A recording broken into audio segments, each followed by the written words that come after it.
ওয়া বাইনা বাইতি রাউযাতুম মিন রিয়াজিল জান্নাহ, যে আমার মিম্বর এবং আমার ঘর এই দুইটার মাঝখানের জায়গাটাকে আল্লাহ পাক জান্নাতের টুকরা ঘোষণা করছেন। মতলব হইল যে কিয়ামতের পরে এই টুকরাটাকে আল্লাহ পাক জান্নাতের অন্তর্ভুক্ত করে দিবেন। তো জান্নাতের ব্যাপারে হিসাব হইল যে এখানে জান্নাতে যে একবার ঢুকে তাকে সেখান থেকে বের করা হয় না।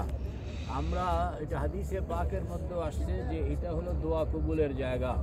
17টা জায়গা আছে এই রিয়াজুল জান্নাহ এবং এরিয়াটার ভিতরে। আপনি উপরের দিকে তাকাইলে দেখবেন যে খুঁটির উপরে এরকম লেখা আছে উস্তুয়ানায় হান্নানা, উস্তুয়ানায় আয়েশা, উস্তুয়ানায় জিবরিল, এরকম উস্তুয়ানা আবু লুবাবা, এরকম 17টা জায়গা আছে।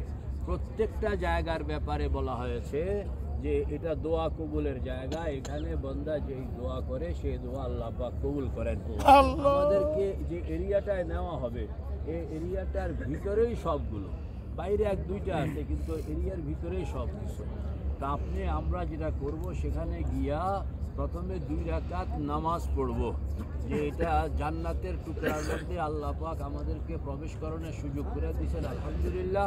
এই জন্য 2 রাকাত নামাজ পড়ব এবং আল্লাহর হাবিব পাশে আল্লাহর হাবিবকে সালাম পেশ করব। আসসালাতু ওয়াসসালামু আলাইকা ইয়া রাসূলুল্লাহ, আসসালাতু ওয়াসসালামু আলাইকা ইয়া হাবিবাল্লাহ, আসসালাতু ওয়াসসালামু আলাইকা ইয়া খায়রা খালকিল্লাহ, আশহাদু আল্লা ইলাহা ইল্লাল্লাহ ওয়াহদাহু লা শারীকা লা ওয়া আশহাদু আন্না মুহাম্মাদান আবদুহু ওয়া রাসূলুহু। ইয়া রাসূলুল্লাহ ইন্নাকা ক্বাদ বাল্লাগতার রিসালা ওয়া আদ্দাইতাল আমানা ওয়া নাসাহতাল উম্মাহ ওয়া কাশাফতাল গুম্মা হাত্তা ইয়াতিয়াকাল ইয়াকিন। বাংলাতে মনে মনে কইবেন যে আমি আসছি আপনাকে সাক্ষী রাখিয়া, ইশারা কইরা যে আপনাকে সাক্ষী রাখিয়া আমি কলমা শরীফ পড়তে আসি।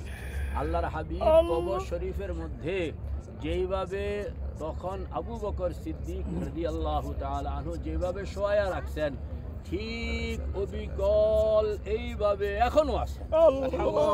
আজে আপনি ওই সময় যদি সুযোগ, আমরা যদি ওই সময় থাকতাম তাহলে আয়েশা 10 জন ঢুকা হযরত আয়েশার গৃহে দুরুদ ও সালাম পড়ে গেছেন, আমরাও আসতাম।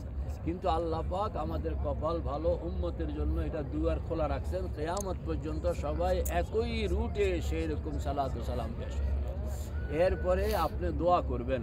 যেহেতু আপনি এরিয়ার ভিতরে, কেউ বলছেন যে পিলারে ঘুরা দোয়া করুন। আর তবে উত্তম কথা হইল যে আপনি ওই জায়গার কোনো একটা জায়গা, অনেক লোক যাবে তো একত্রে, আপনি এক জায়গা খুব মনোযোগিতার সঙ্গে হাত উঠাইয়া দোয়া করবেন। হাত উঠাইলে ভালো, না উঠাইলেও ভালো। হাত উঠাইলে বেশি মনোযোগ হবে, আপনার মনের কথাগুলো আপনি বলতে থাকবেন। আর আল্লাহ পাকের কাছে বলবেন যে আল্লাহ এই যে বরকতের জায়গাগুলো, এগুলোকে আপনি উসিলা বানাইছেন দোয়া কবুলের জন্য। আমি এই জায়গায় আসলাম, আমার অনেকগুলো কথা আছে যেগুলো আমি আপনার কাছে পেশ করানোর জন্য অনেক দিন থেকে মনে মনে চিন্তা করতেছিলাম। ছেলের বিবাহ, মেয়ের বিবাহ, রোগ ব্যাধি, নিজের অসুস্থতা, এইগুলো যা আছে সবগুলো হাদিসের মধ্যে আসছে।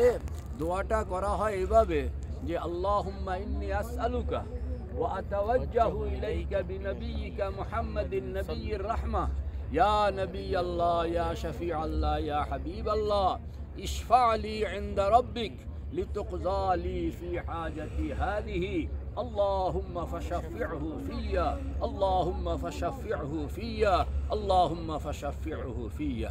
আরবিটা জানা না থাকলে আপনারা বাংলায় বলবেন যে ইয়া রাসূলুল্লাহ, ইয়া আল্লাহ আমি আপনার কাছে আবদার করতেছি, আর আমার এই আবদারের সপক্ষে আপনার হাবিব যাকে আপনি নবী রহমত ঘোষণা করছেন, রহমাতুল লিল আলামিন, সেই নবী রহমতকে আমি আমার পক্ষে সুপারিশকারী হিসাবে আপনার সামনে পেশ করতেছি। আবার ইয়া রাসূলুল্লাহ, ইয়া হাবিব আল্লাহ, আপনি আমার জন্য একটু আল্লাহ পাকের কাছে সুপারিশ করুন। ও আল্লাহ, আপনি পয়গম্বরের সুপারিশ আমার পক্ষে যেটা করা হচ্ছে এটা আপনি কবুল করে নিন। কথা হলো এইটাই। এটা আপনি আরবিতে কইবেন বা বাংলাতে বলবেন। নবীর কাছে চাওনের বিষয় নয়, পয়গম্বর হইলেন সুপারিশের বিষয়। কোরআনে পাকের মধ্যে আসছে ওয়ালাউ আন্নাহুম ইযজালামু আনফুসাহুম জাউকা ফাস্তাগফিরুল্লাহ ওয়াস্তাগফারা লাহুমুর রাসূল লাওয়াজাদুল্লাহা তাওয়াবার রাহিমা। উম্মতের লোকেরা বিপদে পড়লে গুনাহ করে ফেলছে, যদি আপনার কাছে আসে আর তারা যদি আল্লাহর কাছে ক্ষমা চায়, আপনি যদি তাদের পক্ষ হইয়া সুপারিশ করেন, তা আমি ওয়াদা করলাম যে আপনার সুপারিশের সম্মান রাখা হবে, দোয়া কবুল করা হবে। এটা কোরআন শরীফের বক্তব্য। কাজেই আপনি আমরা সেখানে যাব খুব এহতেমামের সঙ্গে আল্লাহ পাকের কাছে। এটা হলো সবচেয়ে বড় উসিলা। দুনিয়ার মধ্যে যত বড় উসিলা আছে, এর চেয়ে বড় আর উসিলা এটা আর কোনোটা নাই। পয়গম্বরের সামনে, পয়গম্বরের উপস্থিতিতে, আন্নাহু হাইয়ুন ফি কবরিহি ইয়াসমাউ কালামা উম্মতিহি, তিনি তার কবর শরীফের মধ্যে এরকমভাবে আল্লাহর হাবিব শুয়ে আছেন যে পয়গম্বরের সালাম এই সারাউন্ডিংয়ের মধ্যে তিনি নিজে স্বয়ং শ্রবণ করেন, এবং কথাগুলো একবার বলা হইলে পয়গম্বর আলাইহিস সালাতু ওয়াস সালাম 10 বার তার পক্ষ হইয়া সুপারিশ করেন। এই জন্য আমরা খুব এহতেমামের সঙ্গে ঢুকবো, আদবের সঙ্গে ঢুকবো। আওয়াজ করা যাবে না, বেয়াদবি করা যাবে না, কোনো গলত হরকত করা যাবে না, তারপরে ঠেলাঠেলি করা যাবে না।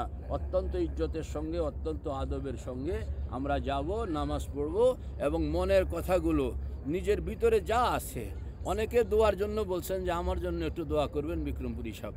আপনার দোয়ার মধ্যে এই কথাটা বলতে হবে যে আল্লাহ আমাকে, অনেকে রাস্তায় পথে বাজারে হাঁটে আসার সময় অনেকে দোয়ার কথা বলছেন, আমি নাম ভুলে গেছি। তা আপনি যারা যারা আমাকে দোয়ার কথা বলছেন, নারী পুরুষ সকলের মনের মাকাসেদ পয়গম্বরের উসিলায় আপনি মাফ করে দেন। সালামটা কেমনি পৌঁছাম? অনেকে সালাম দিচ্ছে। সালাম, হ্যাঁ ইয়া রাসূলুল্লাহ, আমার পক্ষ থেকে সালাম, এবং আমার স্ত্রীর পক্ষ থেকে, স্বামীর পক্ষ থেকে, ছেলের পক্ষ থেকে, মেয়ের পক্ষ থেকে, এবং যারা আমাকে সালাম পৌঁছানোর জিম্মাদারি দিচ্ছেন তাদের পক্ষ থেকে আপনাকে আসসালাতু ওয়াসসালামু আলাইকা ইয়া রাসূলুল্লাহ, আসসালাতু ওয়াসসালামু আলাইকা ইয়া হাবিবাল্লাহ, আসসালাতু ওয়াসসালামু আলাইকা ইয়া খায়রা খালকিল্লাহ।